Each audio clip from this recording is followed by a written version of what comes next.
Good afternoon.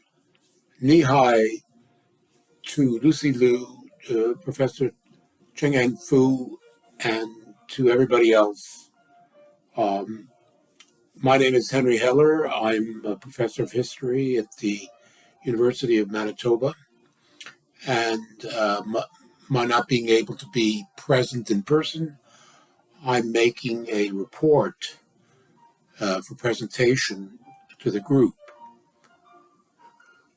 To start with, I just want to make a brief comment about the situation with regard to Canadian-Chinese relations. I might have more to say at the end of this presentation.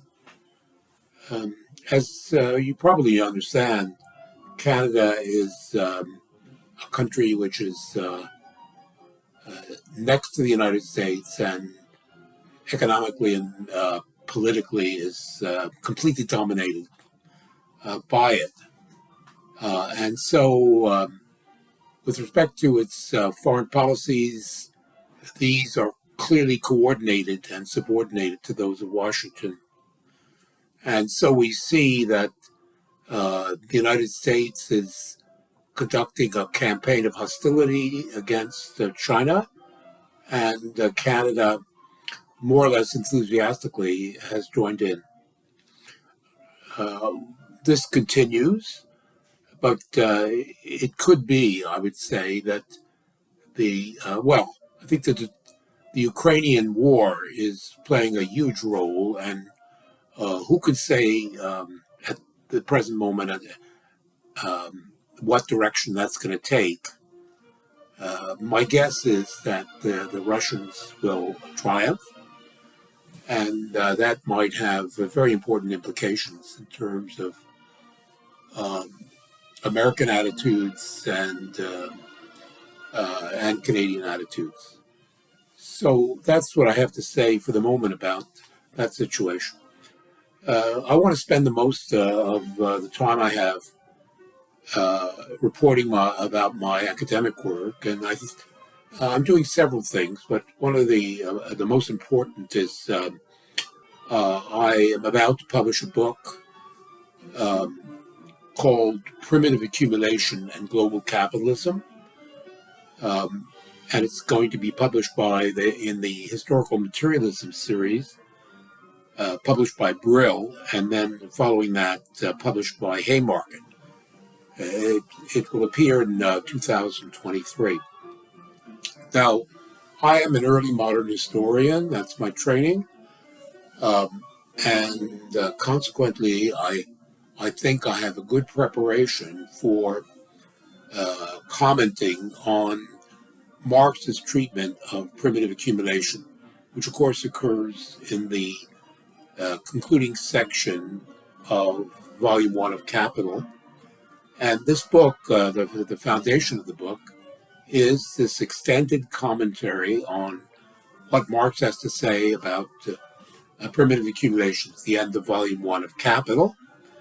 And the commentary is an analysis, but of course I bring to bear my knowledge of early modern history and the latest scholarship that deals with that period, and I integrate that with the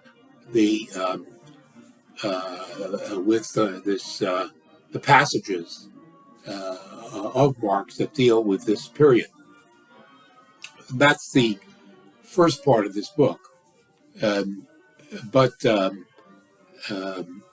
in the second half, the last three chapters and the conclusion, I deal with the whole question of primitive accumulation in the modern and contemporary period since Marx's time. And in that respect, I have a chapter on primitive accumulation, settler colonialism, imperialism, and war, the relationship between the concept of primitive accumulation and imperialism, settler colonialism, and war, down to the present. And I have another chapter on what is referred to as primitive socialist accumulation, a concept that was first developed by the Soviet economist Evgeny Preobrazhensky.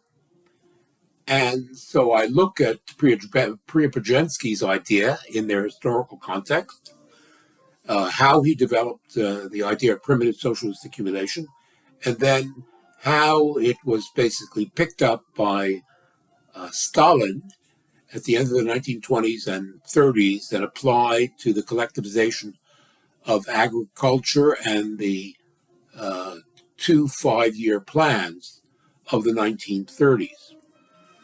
I have another chapter which deals with the whole question of primitive accumulation in China. And in dealing with that, the first thing I deal with is the framework. First of all, primitive accumulation prior to the revolution, prior to 1949. And here, the central discussion has to do with the ideas of Karl Radek, who many of you probably know was the head of the Workers' University, Sun Yat-sen University in Moscow, and who wrote these important lectures on Chinese history.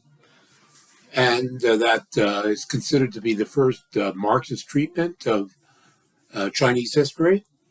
And central to Radek's discussion is the importance of imperialism as a form of primitive accumulation to the onset of capitalism in China. In particular, he deals with the Sino-Japanese War and the Boxer Rebellion and the opening up of China to Western or imperialist investment in the wake of that war. And so I have a whole discussion of that in this chapter. And so that plays a big role. But then I also deal with a whole question of primitive accumulation under Mao. And then I also discuss the whole question of primitive accumulation subsequent to Mao. And I make the very important point that rather than seeing the primitive accumulation post-Mao as some sort of capitalist primitive accumulation, I refer to the recent important work of Sam Kee-cheng, who insists that, and I think correctly, that in fact, that since Mao, primitive socialist accumulation has continued in China. Because, of course, there is an important market component to the Chinese economy, but the surpluses that are being produced in China, the major part of them are basically being reinvested in the socialist sector of the economy. And so she rightly insists that primitive social accumulation is continuing in China, and that has very important implications in terms, obviously, of the future development of Chinese society. Now, in the course of this discussion of modern and contemporary primitive accumulation, of course, all of this is based on Mao, on Marx, and a Preobrazhensky, but I also refer to more modern theorists of primitive accumulation, including David Harvey, Silvia Federici, and Midnight Notes, but also professors Haroutunian, Walker, and Banachie. So that gives you some idea of this manuscript, which is, as I say, is going to be published by Brill and then Haymarket in 2023. So I see a little bit of time left. I will note that coming back to this, what I was originally talking about, that is to say, Canadian foreign policy with respect to China, my general attitude is with respect to Canadian foreign policy is that I see it as really subservient to that of the United States, and I don't think very many people would disagree with that. But I would note that, and I think that they have, the Canadian public has bought into this sort of anti-Chinese, anti-Russian attitude and so on. The media are thoroughly under the control of the government, public and private, and so public opinion tends that way. But nevertheless, there are people who think differently, not only in universities, but in the public in general. There's a certain small strain of skepticism. But what I really want to point to is the fact that recently at my university, 2 weeks ago, we had a new lecture series inaugurated called the Tony Lau Lectures. And Tony Lau was a former student, a very good student at the University of Manitoba, and he made a lot of money in the Vancouver real estate market.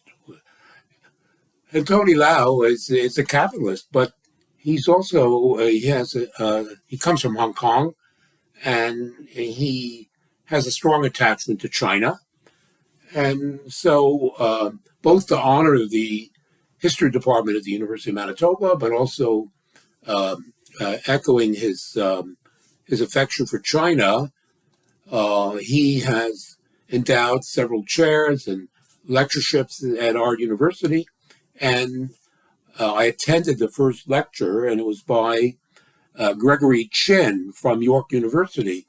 Gregory Chin is a professor of political science at York University. He's very establishment. He has connections with the Canadian foreign policy establishment, but his attitude does not directly reflect that of the Canadian government. Because in this lecture, he made it clear that he disagrees with the anti-Chinese policy and says it's very short-sighted. He has interesting things to say about Chinese-Canadian trade, and obviously is very concerned about the future of the relations between China and Canada. And all of that is very interesting and does indicate that there is a subtext. Some people who are thoughtful see the anti-China attitudes of the current Canadian government as not very rational and not very far-seeing. So with that, I guess I would conclude my report. I wish you a good conference, and maybe we'll